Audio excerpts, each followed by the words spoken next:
आगे काये बबुआ आगे कहां कोई से आगे होते कोई का गई रे अरे काये मोदी का चिल्लात रहल तू यो होई देखना रे हने टोला महला के ही खिलाड़ी केहू से नहीं लजाले हई रो सनिया खेलानी ये चाचा टोला महला के ही खिलाड़ी केहू से नहीं लजाले हई रनिया खेलानी हई रो सनिया खेलानी धान रोपे लइकन संगे जाले हई रनिया खेलानी धान रोपे लइकन संगे जाले हई रो सनिया खेलानी खेलानी सनिया खेलानी धान रोपे लइकन संगे जाले हई रो सनिया पहाकी पकौलौ त खेतरे में करेले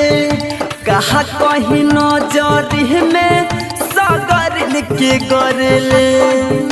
हरे चाचा इतने ना हो पहाकी पकौलौ त खेतरे में करेले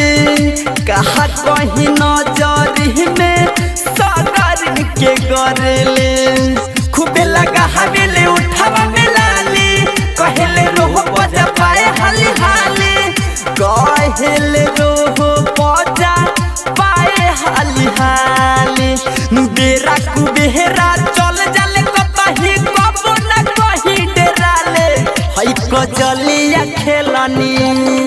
हई बबलिया खेलानी धान रोपे लइकन संगे जाले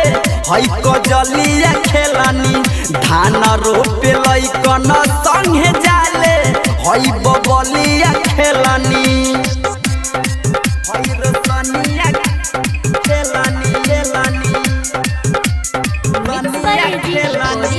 धान रोपे लइकन संगे जाले हई रसनिया जय गोविंद राज के बहाजरा नया बेल श्याम सुंदर हो सन से खूबे बतिया बेले हरे चाचा के कमर पूजा अहरजिंद बिके के बाजारा नया बेल मंटू हसमुदीन से खूबे बतिया बेले सब कुछ जानता रंजीन सजो सीला रामजीत बबुआ भी साथ में रहेला